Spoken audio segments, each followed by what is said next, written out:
사무엘하 4장 1절부터 마이크요.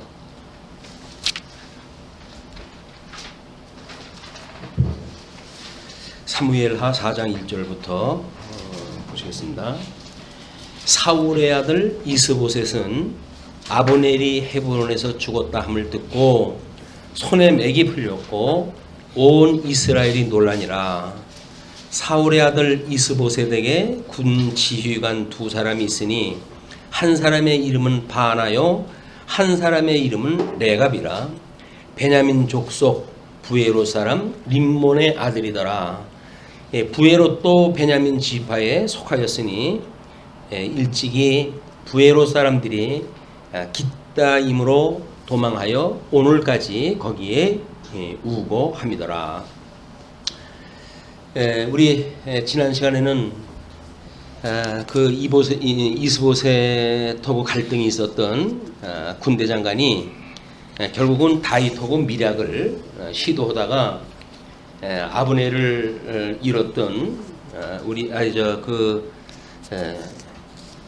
동생을 잃었던 요압이 결국 아브넬을 살해함으로 해가지고 모든 계획이 무산으로 돌아간 그 내용을 우리가 확인하다 했습니다. 어떻게 보게 되면 체제의 변혁이 이제 일어나는 그런 시기입니다. 그래서 매우 혼란스럽고 또 두 체제를 이루고 있는 이제 힘의 대결이 불가피하게 충돌이 일어나는 거예요. 그래서 이제 우리 다윗이 그 군대 장관과 다윗에 가지고 있는 세력과 그 다음에 우리 사울의 아들로서의 이스보셋이 가지고 있는 그런 그 세력과 민족 숫자는 이스보셋은 지금 10지파를 가지고 갔죠.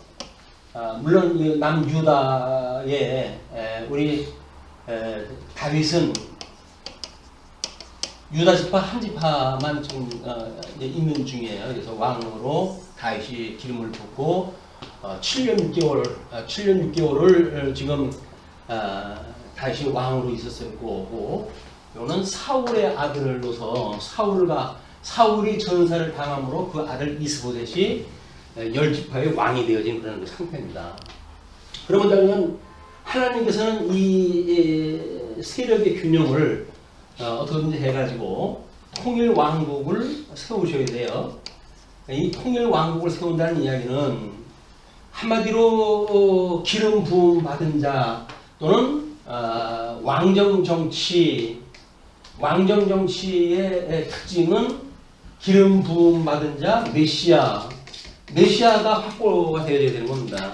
메시아는 여기에 선지직, 왕직, 제사직, 이 세 직임이 이제 확보가 되어야 되는 건데, 우리 하나님께서는 우리 통일 왕국을 우리 창건이라고 이렇게 하나님 나라의 창건의 역사는 결국 메시아에 대한 교육으로 시작이 된 거 아닙니까?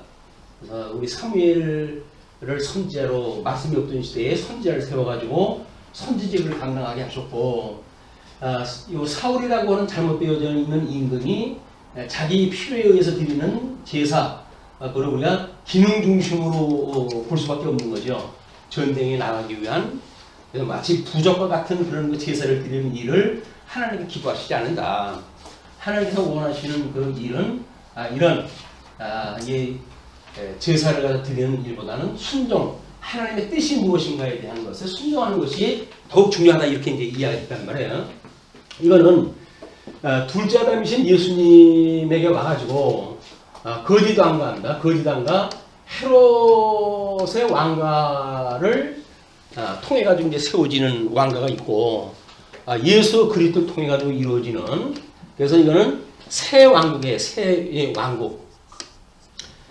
이게 너희들은 그의 의와 나라를 구하라고 했던, 거기서 이야기했던 그 나라의 왕국이 이제 예수님으로 통해서 이루어지는데, 이걸 보여주는 글입니다. 그래서 거짓 왕가와 참 왕가에 대한 이런 그 싸움은 이미 구약 성경에서 모형적으로 보여줄 때, 여기는 다수자를 들어가지고 쓰셨고, 여기는 소수자를 들어가지고 역사를 섭리해 가셔요. 왜냐면 하나님께 절대 주권이 있다고 하는 걸 보여주는 것을 인간 중심의 이 인간 중심의 수가 아니라 이거는 하나님께서 절대 주권적으로 하나님의 언약을 이루어가시는 일이다. 이걸 보여주는 그림이에요. 이건 우리 이제 뭐 예수님도 12명 달랑 데리고 사역을 시작을 했고, 여기는 산헤드린이라고 하는 집단, 산헤드린이라고 하는 종교 집단을 통해 가지고 이제 온 백성들을 다스려 왔었는데, 결국 요한계시록에 가게 되면 이것이 둘째 화로 해가지고 하나님께서 진멸시키고, 그래서 돌 위에 돌 하나 남지 않도록 다 무너뜨리고, 그다음에 새로운 왕국을 셋째 화를 통해 가지고 이런 구약 성경에 모여졌던 언약되어졌던 이 화를 예수님이 십자가에 죽으심으로 해가지고 이 화를 다 감당을 하십니다. 모든 저주를 다 갚으시는 거예요. 그렇게 해가지고 결국 부활을 갖다 해가지고 우리 하나님의 아들로 인정되어지고, 그리고 참 그리스도임을 이제 드러내심으로 해가지고 새 왕국의 지도자가 되어지는 것이 신약교회의 모습입니다. 뭐 이것을 우리가 믿음으로 보는 성도들의 입장도 마찬가지죠. 우리가 세속적인 어떤 그런 체계가 있을 수 있어요. 세속적인 체계가 있고, 우리가 하나님을 믿는다고 했을 때 이 믿음에 의한 체계는 과연 어떻게 되어질 건가, 이런 걸 보게 되면 우리는 중세기 로만 카톨릭에 의해 가지고 로만 카톨릭이 막 이런 그 체계에 대한 거를 교황에게 모든 권위를 갖다 부여하고, 그리고 사제주의에 대한 사제주의라고 하는 제도를 갖다 만들어서, 그 다음에 공로주의라고 하는 걸로 해가지고 교를 삼고, 이런 체제가 만들어진 거예요. 이것이 중세기 로만 카톨릭이 잘못되어져 있는 신학이 만들어낸, 신학이 잉태한 아들의 모습이에요. 어차피 결혼을 갖다 하면 새끼를 낳게 마련이고 자녀를 낳게 마련인데, 잘못되어져 있는 음녀와 결혼을 갖다 하게 된 신학은 잘못되어지는 아들을 낳을 수밖에 없어요. 자, 그러면 이 믿음의 체계는 어떻게 됐습니까? 교황의 권위가 있는 것이 아니라 오직 성경의 권위가 있고, 사제주의가 아니라 만인 제사장이고, 그리고 이 국로주의가 아니라 이거는 철저하게 이신칭이다. 믿음으로 말미암아 구원을 받는 것이다. 라고 하는 이걸로 장로교회의 체제를 갖다 만든 거예요. 장로교회의 체제를 갖다 만들었다. 그래서 장로교회에게 12신조를 이야기하고 헌법을 이야기할 때, 장로교회는 세 직원이 있으니 그 세 직원이 목사요, 장로요, 집사로서 이거는 항존직이다, 이렇게 얘기해요. 항존이라고 하는 그 이야기는 항상 존재하는 직임이라는 이야기예요. 이것이 개인 목사나 개인 장로나 개인 집사가 내가 항존직이기 때문에 나 죽을 때까지 이거 가지고 있어야 돼 라고 하는 개념이 아니에요. 이거는 이런 그 교회 직원으로서, 교회라고 한다면 항상 직원이 있어야 되는데 그 직은 세 직이 있어야 된다는 거예요.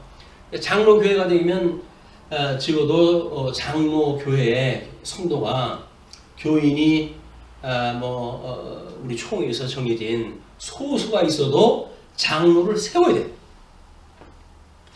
그래서 이게 그 장로교회 체제예요. 근데 세상이 하도 이 진리로부터 벗어나다가 보니까 장로가 직급이 되어지고 뭐 이렇게 되어져서 통제하는 것도 많고, 또는 성경에서 이걸 금기시되어 된 장로가 어마어마합니다. 장로는 성경적인 장로가 되려고 한다면 될 사람이 없어요, 거의. 그래서 어떤 사람은 뭐 장로 안 세고 자기가 혼자 한다 그러는데, 자기라고 해가지고 흠결이 없나? 그 장로 세울 때만 뭐 힘을 주려고 그래. 이것이 잘못되어져 있는 장로교회에 그런 그 영향을 받게 되어지면 이렇게 이제 가게 되어지는 건데, 장로교회는 일정한 숫자가 되어지면 장로 2명을 세우는 거예요. 장로 2명이 돼야 이제 이 사람들은 이거를 우리가 교회의 대표라고 이야기를 하고, 장로를 교인의 대표라고 이렇게 이야기를 하거든요. 그러니까 교인의 대표와 교회에 합쳐가지고 이거를 당회를 구성하다 하는 거예요. 이 당회는 제1심에 해당되는 겁니다. 어떤 판결이 되거나 재판이 일어났을 때 제1심에 해당되어지는 일이거든요. 제1심에서 노회로 상소가 되어지게 되면 제2심을 거치게 되어지고, 여기서도 안 되게 되면 총회로 해가지고 제3심을 우리가 어떤 성도들도 법적으로 해가지고 재판을 받을 때 3심째까지 가가지고 억울함을 당하는 일이 없도록 장로교의 헌법은 보장이 되어져 있어요. 근데 이 목사들이 어디서부터 파송이 되어졌습니까? 이 노예에서 파송이 된 거 아니에요? 노예에서 파송이 됐어요. 그래가지고 목사에 대한 어떤 재판에 관계되어지는 한 검사가 검사에 대한 재판을 갖다 할 때 뭐 무죄를 주장한다든가 은폐시킨다든가 하는 현금의 그런 일이나 똑같이 노예에서 목사에 대한 죄를 제대로 따지질 않아요. 우리 뭐 비근한 예로 명성교회 이제 장로교회에서 총회인데, 총회에서 우리 그렇게 목사 직임을 사사로이 물려주고 하는 일은 없도록 하자 약속을 정했거든요. 근데 여기서 덜컹 그 일을 해버렸어요. 그랬더니 노예에서 이제 그거를 뭐 재판을 다 하고 뭐 행정적으로 해가지고 어떻게 해가지고 가능하다라는 걸로 밀어붙였어요. 근데 세상이 옛날하고 달라가지고 이제는 교회 바깥의 사람들도 시비를 거는 거예요. 그따구가 있냐, 세상만도 못하는 그런 그 교회가 있냐 뭐 해가지고 완전 망신을 놔들었어요. 노예가 번복을 하고 뭐 어쩌고저쩌고 하다가 이제 금년에 총회에서 뭐 비상대책을 갖다 세우는데 5년이 지나면 그는 위임이 아니라고 치자. 그거는 아들한테 그렇게 물려주고 한 것이 아니라 5년이라고는 공백이 있으니까 물려줄 수 있게끔 법정을 바꿨어요. 그러면 여기는 어떻게 하면 될까요? 법 적용이라고 하면 법을 만들 때도 이게 시작되는 거 아닐까요? 근데 3년 됐으니까 2년만 하면 된다라고 이야기를 해놨어요.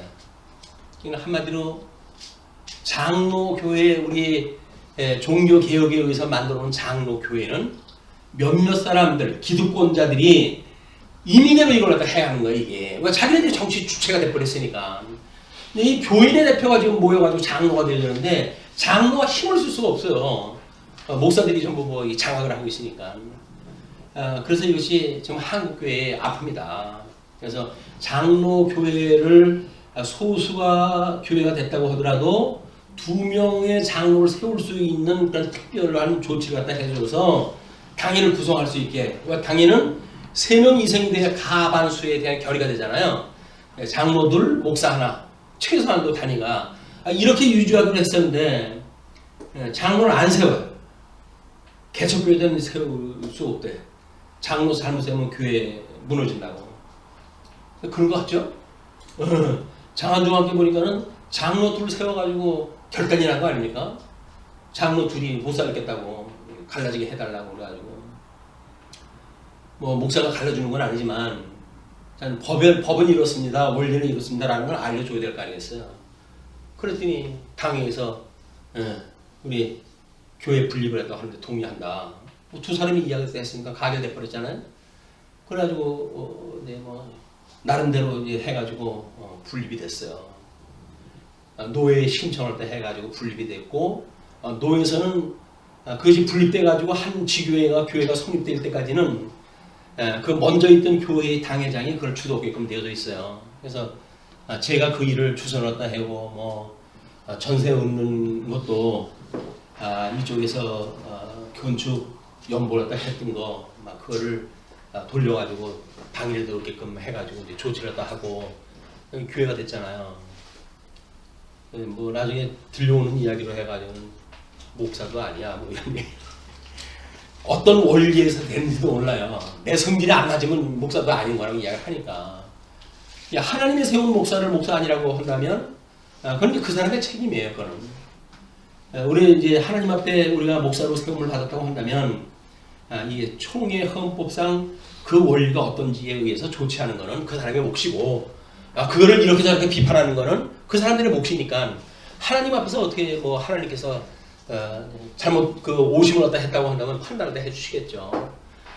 이것이 이 한국교회 문제고 지금도 마찬가지로 우리가 연구소 체제하고 우리 이제 이 교회 장로교회 체제하고 충돌이 일어난 거예요.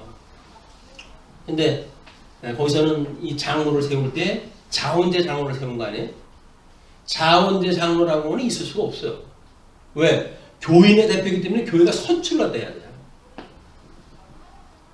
근데 자기가 장로를 또 하게 되면 목사들이 모여가지고 안수해가지고 장로 임직을 한다? 이러면 이거는 이 선출직이 아니라 임직을 시켜버린 거예요. 그냥 위에서.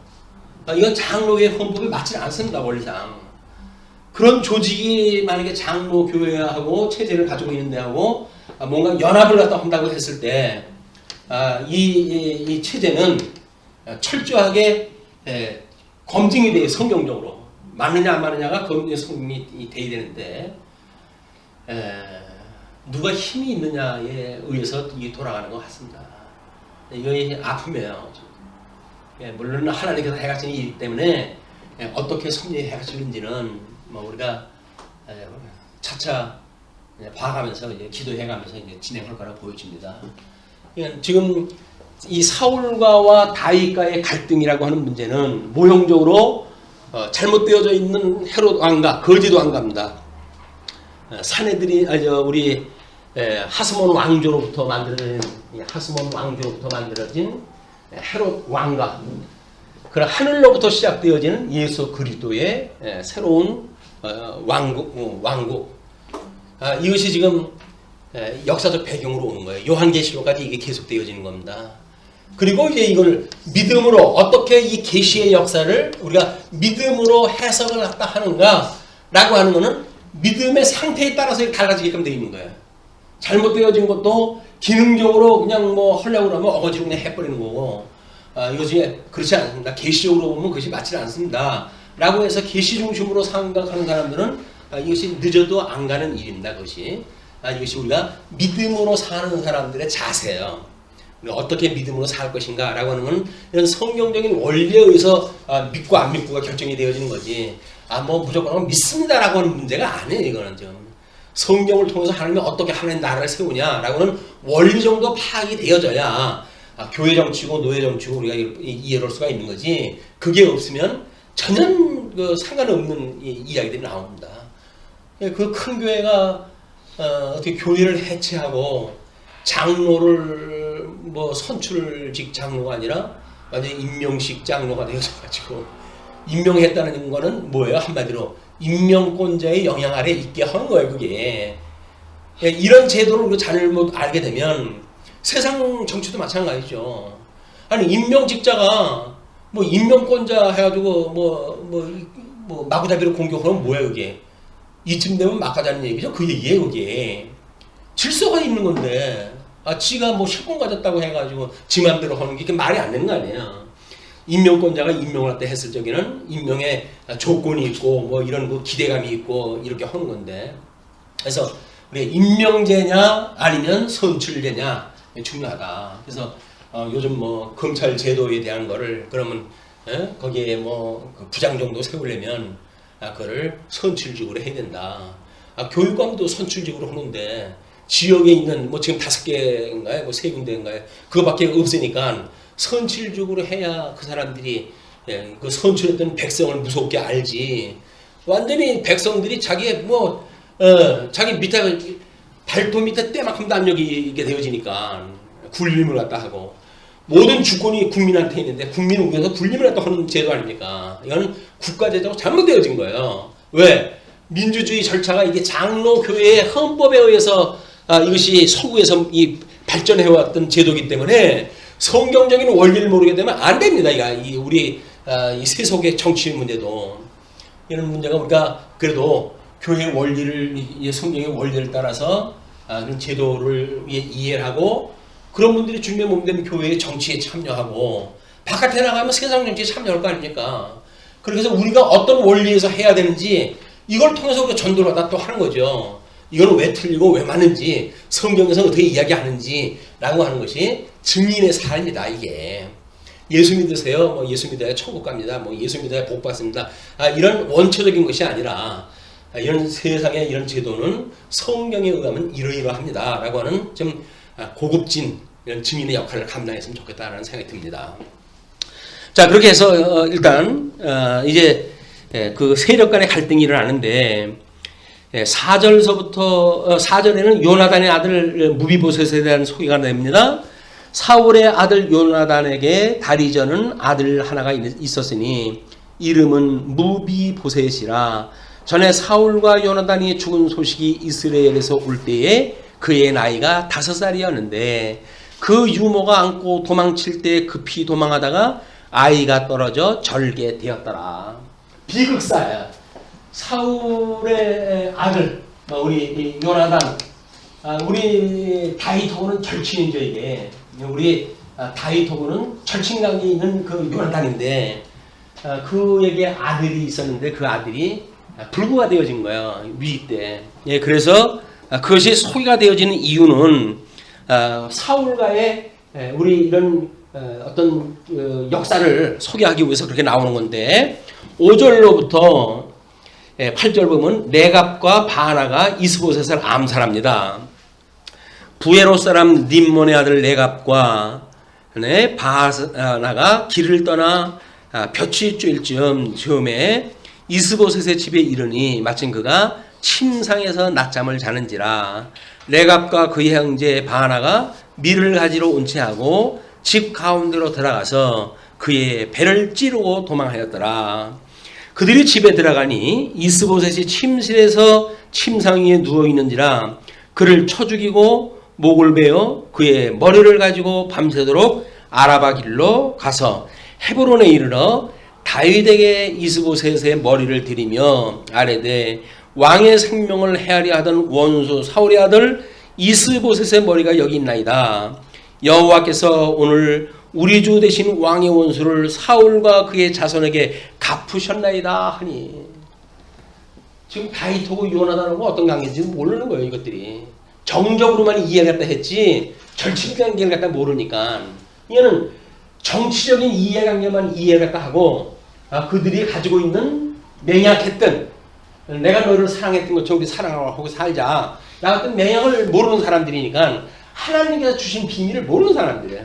다만 정치적이고 현실적인 거에 눈이 멀어가지고 이제 그를 죽여가지고 다윗 앞으로 끌고 온 거죠. 그러니 9절로부터 10절까지 여부스 족속으로부터 빼앗은 시온성이 소개되어지는데 다윗이 부에롯 사람 림몬의 아들 레갑과 그의 형제 바나에게 대답하여 그들에게 이르되 내 생명을 여러 환난 가운데서 건지신 여호와께서 살아계심을 두고 맹세하노니 니까지 것들이 도와주지 않아도 내 목숨은 하나님께서 지켜주고 있는 거야.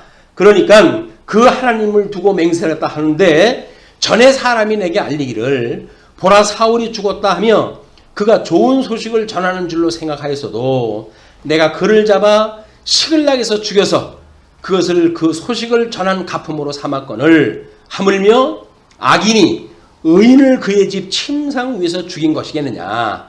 그런즉 내가 악인의 피 흘린 죄를 너희에게 갚아서 너희를 이 땅에서 없이 하지 아니하겠냐 하고 청년들에게 명령하며 곧 그들을 죽이고 수족을 베어 헤브론 목가에 매달고 이스보셋의 머리를 가져다가 헤브론에서 아브넬의 무덤에 매장하였더라.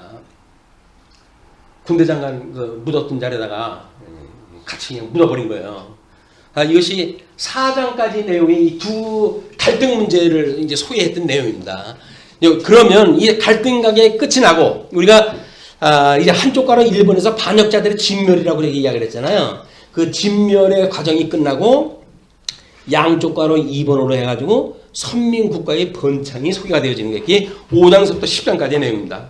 오늘 너무 내용이 짧기 때문에 일단 5장을 이렇게 들어갑니다. 5장은 선민국가의 왕으로 즉위 되어지는 장면인데 5장 1절로 5절 12지파가 다윗을 왕으로 추대를 한다 합니다. 이게 하나님께 행하시는 일이에요. 하려고 애를 쓰는 것이 아니라 그냥 그렇게 되어져 가는 것. 이것이 하나님이 이미 다 준비를 했고 모든 환경을 다 그렇게 되어지도록 역사를 갖다 섭리해 가시기 때문에 굳이 내가 원수를 친히 갚지 않아도 하나님께서 원수 갚을 자 다 갚게 하시고 하나님의 뜻을 이루시고 왜? 우리 다윗을 통해 가지고 유다 지파로부터 왕의 권이 끝나지 않는 이스라엘 언약자손의 친히 이 언약자손의 왕을 삼으셔야 될 거 아니에요. 왕의 권이 끝나지 않는다고 약속을 했으니까 그 약속이 지금 다윗이 천년 사람이고 아브라함한테 약속했을 때 그 유다한테 약속했을 때가 약 2000년 전 이야기예요. 그러니까 천년의 세월이 지나가지고 하나님께 약속을 이루어 가시는 놀라운 역사를 우리가 보게 됩니다. 인간이 아무리 생각을 해봤자 뭐 길어야 100년 살 터인데 100년 정보 가지고 안 돼요 이게.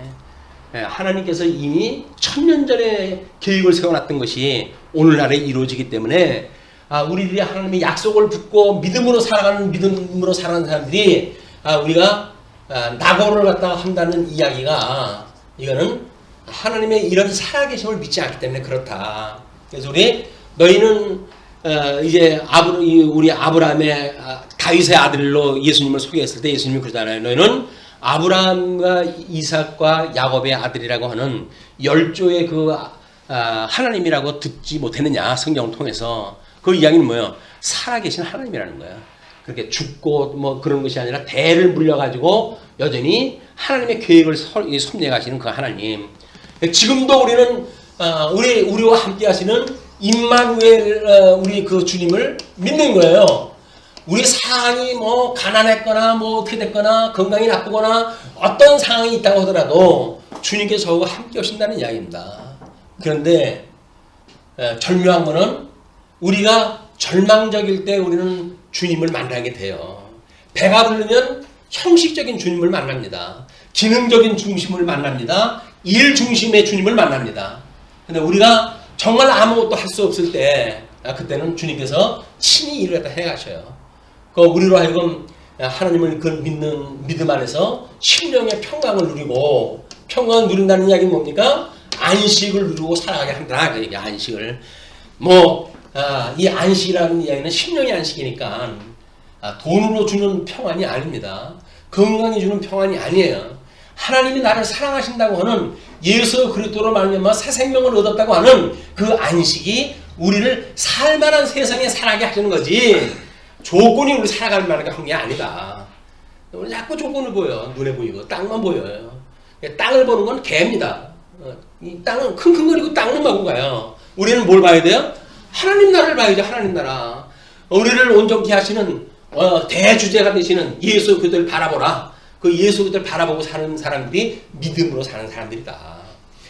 이런 그 믿음이 우리들한테 정말 우리 하나님의 성령 충만을 주시고 믿음 충만을 주셔가지고 우리 어떤 형편에 있을지라도 심령의 평강을 빼앗기지 않고 그리고 우리 안식을 빼앗기지 않는 마귀들에게 이런 우리들의 믿음 생활이 됐으면 좋겠다. 자, 그런 나라를 지금 이제 하나님께 세우실 거예요. 그것이 5장 1절로부터 5절 12지파가 이제 기름 붓는 얘기인데 이스라엘 모든 지파가 헤브론에 이르러 다윗에게 나와 이르되 보소서 우리는 왕의 한 골육이니이다. 언제부터? 이미 유다 때부터요. 그런데 지네들 숫자 많아가지고 형편졸 쪽에는 지네들 뭐 사울이 왕이고 뭐 거기에는 우리한테는 왕이 있지만 너희들한테는 왕도 없지 이렇게 살던 사람들이거든요. 그런데 이제 형편이 자기네들이 그렇게 구차하게 되어지니까 전에 곧 사울이 우리 왕이 되었을 때에도 이스라엘을 거느려 출입하게 하시는 분은 왕이시었고 여호와께서도 왕에게 말씀하시기를 내가 내 백성 이스라엘의 목자가 되며 내가 이스라엘의 주권자가 되리라 하셨나이다 하니라. 우리 기름 부으면서 약속했던 그걸 기억을 하잖아요. 사울 때 있은 사건이니까. 그래요. 이제 그걸 고백을 해요. 이에 이스라엘 모든 장로가 헤브론에 이르러 왕에게 나오매.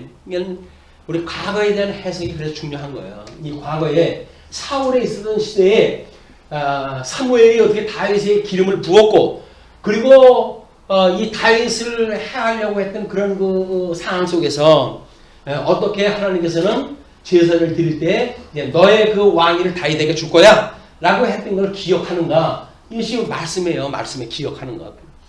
말씀 성경적으로 이게 해석이 돼야 돼요. 그래야 현재 다윗이 그럼 다윗의 때가 됐구나. 이것이 믿어지니까 다윗한테 온 거죠. 이에 이스라엘 모든 장로가 헤브론에 이르러 왕에게 나오매 다윗 왕이 헤브론에서 여호와 앞에 그들과 언약을 맺음에 그들이 다윗에게 기름을 부어 이스라엘 왕으로 삼으니라. 다윗이 나이가 30세에 왕위에 올라 40년 동안 다스렸으되 헤브론에서 7년 6개월 동안 유다를 다스렸고 예루살렘에 33년 동안 온 이스라엘과 유다를 다스렸더라. 그래서 40년 동안에 7년 반이 유다만을 그렇게 섬겼던 일이에요. 이것이 우리가 이 믿음으로 살아갈 적에도 마찬가지라고 보여집니다. 어떻게 보게 되면 우리가 예수 그리스도 믿는 우리들이 이 믿음이라고 하는 것이 믿음의 그 부분이 그냥 한 지파 분량 정도밖에 안 줘가지고 육체의 소욕으로 우리가 빠져가지고 살아갈 수밖에 없는 연약한 환경 속에 두시다가 때가 되면 우리 이 11지파의 영역만큼 우리한테 주셔가지고 이렇게 성령의 소욕에 충만한 이런 믿음 생활을 우리 성장하다 해가시는 그림이 보인다고 보여집니다. 자, 그러면서 6절로부터 10절 보시면 여부수 족속으로부터 빼앗은 시온성에 대한 소개가 있어요. 왕과 그의 부하들이 예루살렘으로 가서 그 땅 주민 여부수 사람을 치려하며 그 사람들이 다윗에게 이르되 내가 결코 이리로 들어오지 못하리라. 맹인과 다리 저는 자라도 너를 물리치리라 하니 그들 생각에는 다윗이 이리로 들어오지 못하리라 함이나 다윗이 시온 산성을 빼앗았으니 이는 다윗성이더라. 지금 맹인이라고 하는 용어를 씁니까? 아마 비하 발언이라고 해가지고 못 쓰게 되는지 몰라요. 뭐 농인이라든가 맹인이라든지 이런 것들을 장애인, 뭐 청각장애인, 시각장애인 이런 걸로 쓰지 맹인, 농인 뭐 이런 걸로 해가지고 쓰지 못하는 걸로 알고 있어요. 이것이 이제 소수자들에 대한 표현을 현실 세계에서 어떻게 하는가에 대한 문제예요. 이게. 그러면은 맹인들이 있는데 성경을 읽으면서 맹인 어쩌고저쩌고 이야기를 하게 되면 소수자 차별금지법에 의해 가지고 고발이 들어올 수가 있어요. 그럼 목사는 어떻게 해야 될까? 그래서 조금 누그러뜨려가지고 뭐 우리 시각 장애인들 뭐 이렇게 해가지고 법적인 이야기로 그냥 하면은 문제가 없겠죠. 그냥 성경은 읽어야 될 거 아니겠어요. 이것이 이 믿음에서 끊임없이 이제 일어날 수 있는 갈등의 문제입니다. 세상의 그 논리하고 상충되어지는. 자, 그런데 그날에 다윗이 이르기를 누구든지 여부수 사람을 치거든 물깃는 대로 올라가서 다윗의 마음에 미워하는 다리 저는 사람과 맹인을 치라 하였으므로 속담이 되어 이르기를 맹인과 다리 저는 사람은 집에 들어오지 못하리라 하더라. 다윗이 그 산성에 살면서 다윗성이라 이름하고 다윗이 밀로에서부터 안으로 성을 둘러싸으니라. 입 바른 소리 한 게 죄죠. 거긴 그런 자라도 못 들어온다 이렇게 이야기를 했는데 빼앗기고 보니까 그런 그 이야기가 나오는 거예요. 이제 그래서 10절 만군의 하나님 여호와께서 함께 계시니 다윗이 점점 강성하여 가니라. 그래서 뭐 우리는 이제 예수님으로 인해 가지고 성령이 오셨고 성령이 오셔가지고 예루살렘과 우리 온 유다와 사마리아와 땅끝까지 이르러 복음이 증거되어지고 예수가 그리스도라 증거함으로 교회는 날마다 왕성하여졌더라. 라는 이 사도행전을 통해서 이게 성취가 되어진 사건들이에요. 이게 실제적으로 이루어지는 사건이. 이걸 믿음으로 본다고 한다면 지어져가는 성전으로 과연 어떻게 강성해져 가는가. 이 육체의 소욕이 성령의 소욕하고 점점 많아져가지고 12, 9, 3, 뭐 이게 8, 4 이런 비율로 해가지고 점점 성령의 소욕이 커지는 이런 것들이 강성해져 가는 것이다. 그것이 예수를 그리스도로 믿는 우리의 믿음이 성장하는 그런 표현이다. 예. 그 다음에 이제 11절로 12절 보면 다윗의 번연과 히람의 원조가 소개가 되어 있습니다. 두로 왕 히람이 다윗에게 사절들과 백향목과 목수와 석수를 보내매 그들이 다윗을 위하여 집을 지으니. 그러니까 이제 측근에서 도와주는 사람들이 생겨요. 다윗이 여호와께서 자기를 세우사 이스라엘 왕으로 삼으신 것과 그의 백성 이스라엘을 위하여 그 나라를 높이신 것을 알았더라. 어떻게 하실까요? 그러면 우리는 믿음으로 우리가 살 때 경제적으로 아무런 여력이 없어요. 그런데 흔히 그렇게 이야기합니다. 하나님께서는 재물을 보관하려고 하는 자들에게 재물을 주는 것이 아니라 이 재물을 흘려보낼 자를 위해서 재물을 주신다. 이런 이야기를 해요. 우리한테 주어진 은사는 끊임없이 다른 사람을 위하여 봉사할 때 이것이 더 강하게 만들어지는 거예요. 세상 논리는 있는 거 퍼버리게 되면 가난하게 되지만 이 믿음의 논리는 있는 거를 버리게 되면 하나님께 채워준다. 이게 그냥 세상의 어떤 상황적인 걸 보고 믿음 생활을 못해요. 우리가 어떻게 그 믿음 생활을 할 것인가 라고 하는 이야기는 만사를 주관하시는 하나님을 믿고 우리 예수 그리스도 대주제됨을 믿는 그런 믿음의 사람들이 상황 이런 거 계시지 않습니다. 어떻게 되어지는지를. 그러니까 이제 그게 하나님 신앙 믿고 신앙생활을 해가는 요령이기도 해요. 자, 그렇게 해서 그렇게 이 이스라엘을 위하여 그 나라를 높이신 것을 알았다, 깨닫게 되잖아요. 그러니까 우리도 믿음의 생활에서 그런 체험이 만들어질 때, 하나님께서 이렇게 나를 키워가시는구나, 이게 믿어질 수가 있는 거거든요. 그래서 체험이라고 하는 그 이야기는 주님의 몸된 교회를 통해서 은사 실현을 통해 가지고 이게 굳게 되어져 가는 거지. 조건 가지고 그렇게 힘대로 해 그냥 이렇게 되어지는 걸로 되어지는 일이 아니다. 그러니까 하나님이 한다고 하는 것이 믿어지는 것만큼 우리한테 하나님이 그 길을 열어가신다. 그리고 17절서부터 25절까지 블레셋 격퇴 장면이 나옵니다. 이스라엘이 다윗에게 기름을 부어 이스라엘 왕으로 삼았다 함을 블레셋 사람들이 듣고 블레셋 사람들이 다윗을 찾으러 다 올라오매 다윗이 듣고 요새를 나가니라. 자, 이 블레셋 사람들하고 이 조건은 지금 어떻게 되는 거예요? 이 블레셋 사람들. 블레셋 사람들이 사울을 공격해가지고 정복을 자기네들 정복지로 삼았잖아요. 그리고 아마 다메섹인가 어디 두 군데에다가 자기네 그 본부를 갖다 만들어 놓고 나머지는 전부 이제 세금을 바쳐가면 사게끔 만들어 놨어요. 근데 이쪽에 다윗이 한 집 하만을 가지고 이 사울하고 싸울 때는 블레셋 사람들이 봤을 때 이 다윗 우리가 이게 신의 한 수였어. 우리가 그래도 우리 사람을 만들어 가지고 사울하고 대척해서 싸우고 있잖아. 자기 편인 줄 안 거죠. 그래가지고 전혀 신경을 안 썼어요. 근데 조금 시간이 지나고 보니까는 11제파가 다 와가지고 통일왕국의 왕으로 사용 거 아닙니까? 이게 뭐야? 그래가지고 다윗하고 블레셋 사람들하고 이젠 이거 봉신국이라고 생각을 했었지만 그런 것이 아니라 완전히 주적이 되어져 버린 거예요. 그렇게 해가지고 전쟁이 벌어졌는데 그들이 이제 그 요새로 나아갈 때 블레셋 사람들이 이미 이르러 르바임 골짜기에 가득한지라 다윗이 여호와께 여쭈어 이르되 내가 블레셋 사람들에게 올라가리까 여호와께서 그들을 내 손에 넘기시겠나이까 하니 여호와께서 다윗에게 말씀하시되 올라가라 내가 반드시 블레셋 사람을 내 손에 넘기리라 하시니라. 이 믿음으로 사는 다윗은 하나님의 뜻을 물어요. 끊임없이. 이 하나님의 뜻을 묻는 게 뭐예요? 이게 영적 예배란 말이에요. 영적 예배. 그러니까 우리가 크고 작은 회의를 갖다 앞서가지고 하나님의 뜻을 성경을 통해서 확인하는 일들은 뭐예요? 이게 영적 예배를 드리는 거예요. 하나님의 기뻐하시는 뜻이 뭡니까? 이걸 해도 좋을까요? 이게 하나님의 뜻이 아닐까요?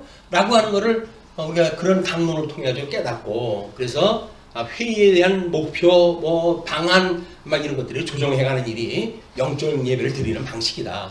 개인적인 삶도 마찬가지겠죠. 그래서 이제 다윗이 반드시 블레셋 사람을 내 손에 넘기라고 하셨던 약속을 듣고 바알브라심에 이르러 거기서 그들을 치고 다윗이 말하되 여호와께서 물을 흩은 같이 내 앞에서 내 대적을 흩으셨다 하므로 그곳 이름을 바알브라심이라 부르니라. 거기서 블레셋 사람들이 그들의 우상을 버렸으므로 다윗과 그의 부하들이 치우니라.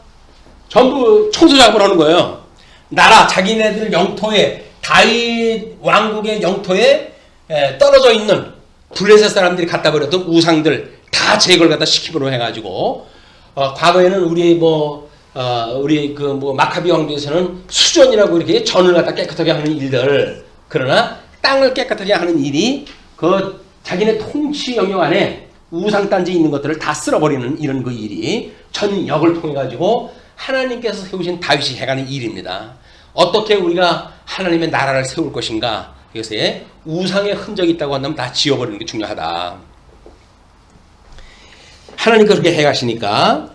그리고 21절 거기서 블레셋 사람들이 22절 블레셋 사람들이 다시 올라와서 우리 지도를 하나 소개해드렸죠.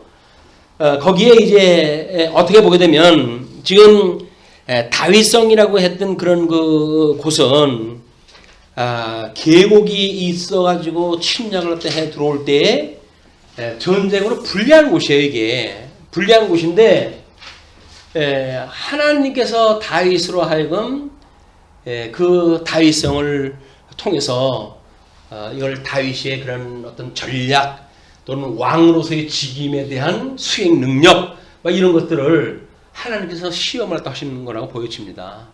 그런데 그런 좋지 않은 그런 여건이었고 사울 왕가도 사실은 블레셋이 그런 계곡을 중심으로 해서 공격을 딱 해왔을 때 사울 왕가가 무너진 거거든요. 다윗은 그를 쫓아내. 두 번째 또 쫓아내. 한 번은 우리가 뭐 실수했나? 그 또 한 번 올라갔어요. 근데 또 패했어요. 이거는 이미 전술상 우리가 부족하구나. 이걸 이제 깨달을 수 있는 사건이겠죠. 그래서 블레셋 사람들이 다시 올라와서 르반 골짜기에 가득한지라 다윗이 여호와께 여쭈니 이르되 올라가지 말고 그들 뒤로 돌아서 뽕나무 숲을 맞은편에서 그들을 기습하되 뽕나무 꼭대기에서 걸음 걷는 소리가 들리거든 곧 공경하라. 그때에 여호와가 너보다 앞서 나아가서 블레셋 군대를 치리라 하신지라. 우리는 학습 효과라는 게 있어요. 지금 다윗이 전략을 해가지고 전쟁에서 1승을 했잖아요. 1승을 해서 가지고 패했던 블레셋이 왜 다시 재공격을 해왔을까요? 우리는 전략상 이런 것이 문제가 있었어. 이번에는 이거를 결코 용납하지 못할 거야. 라는 걸 가지고 공격해 왔을지 몰라요. 똑같은 실수를 블레셋 당국은 그렇게 하지는 않을 겁니다. 그러니까 하나님께서 똑같은 방법을 다윗에게 알려주는 게 아니라 완전히 하나님께서 하시는 방법, 세상 사람들이 보면 미련하게 짝이 없는 방법을 주셔요. 뭐냐면 공격하지 말고 그 사람들 올 때 공격하지 말고 그냥 그 뒤를 돌아가지고 뽕나무 숲 맞은편에서 그들을 기습을 하다 해라. 근데 그 기습을 할 때 뽕나무 꼭대기에서 걸음 걷는 소리가 들리거든 곧 공격을 하는 게 신호예요. 이게 하나님의 나팔 소리입니다. 이게 뭐 주님께서 들려주시는 일은 뭐 낙엽 소리라고 이야기를 했지만 그것이 천사들이 부르는 나팔 소리예요. 그것에 의해서 이제 공격이 시작이 될 건데 그때 여호와가 너보다 앞서 나아가서 블레셋 군대를 치리라 하신지라. 이에 다윗이 여호와의 명령대로 행하여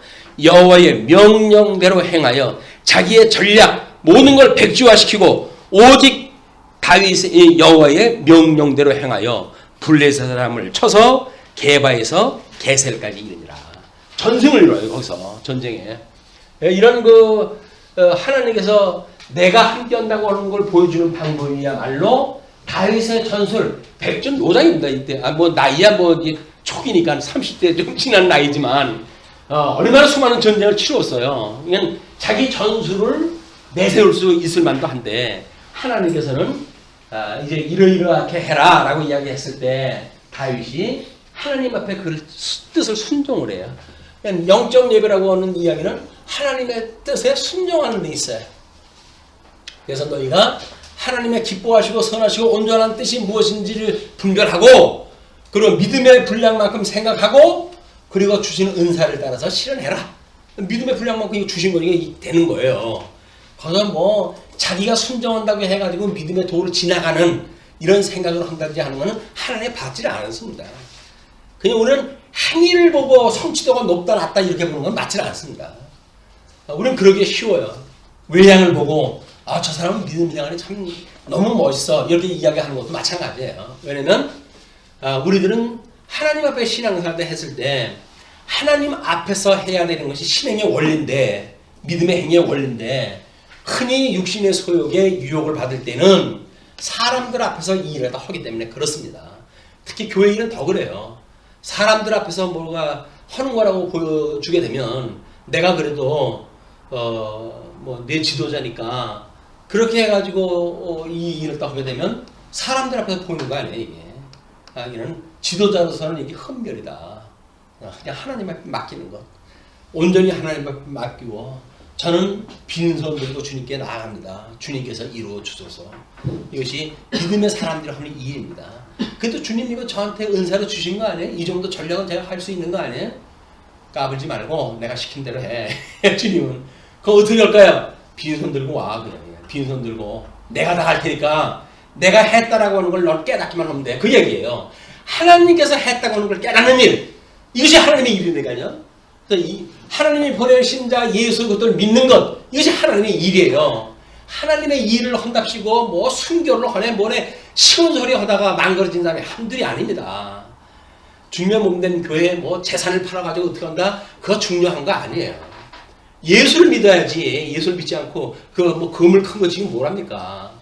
그게 너무 아까우니까는 술을 써가지고 뭐 이 엉뚱한 그런 제도를 만들어내고 그런 거 아니겠어요? 그렇게 인간 앞에서 보여준 대로 사는 게 아니다. 믿음의 생활이라는 건 철저하게 그냥 하나님 앞에 살아가는 거예요. 왜? 하나님께서 모든 믿음을 주셨고 그 믿음 주신 대로 우리가 하나님의 뜻을 분별할 것이고 그리고 그 주신 은사를 따라 살아가는 일인데 가난하면 가난한 대로 살아가게 하시겠죠. 그걸 뭐 빚을 내가지고 해요. 빚을 내가지고 하기는. 그래도 이게 주님의 일인데 제가 그래도 집담보로도 해가지고 뭘 해야 되지 않겠습니까?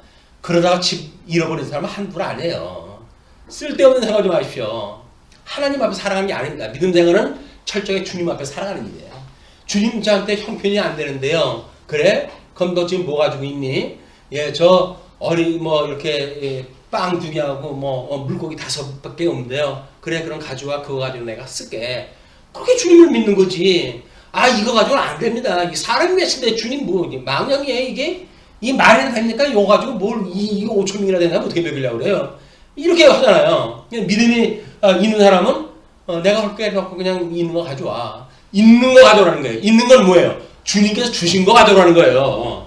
없는 거 빚내가져오는 것이 아니라 주님께서 주신 거. 주님께서 주셨다고 믿어져야 이 일이 기쁘고 즐겁게 되지. 억지로 내 걸 갖다 뺏긴다고 생각이 되니까 생돈 생각이 나니까 아까운 거예요. 이걸 내가 봉이냐 내가 그걸 해야 되냐 이런 생각이 드는 거죠. 그게 원래는 주인이 하나님이에요. 모든 것을 창조하셨던 하나님이 모든 것의 주인이에요. 그것이 창조 사역을 믿는 성도들의 믿음입니다. 요한계시록 4장의 찬송 내용이 그 찬송의 내용이에요. 모든 걸 찬송하는 것. 그리고 이제 우리 은혜를 갖다 깨닫고 구속의 걸 이루는 사람들이 6장의 찬송의 내용이다.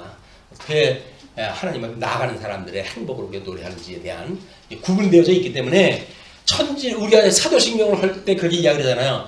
천지를 지으신 하나님 아버지를 내가 믿사오며 그게 뭐예요? 창조 사역을 하셨던 그 하나님을 믿고 그 하나님께서 보내마 했던 그 예수 그리스도를 통해 가지고 섭리 사역을 딱 하시니까 그 주 예수 그리스도를 믿사오니 이는 성령으로 잉태하사 동정녀 마리아에게 나셨고 본디오 빌라도에게 고난을 받으사 십자가에 못 박아 죽임을 당하시고 사흘 만에 죽은 자 가운데서 다시 부활하사 하늘에 오사 하나님 보호자 우편에 계시다가 저를 산자와 죽은 자를 심판하러 오시라. 그래서 이 지상사역과 천상사역을 소개하잖아요.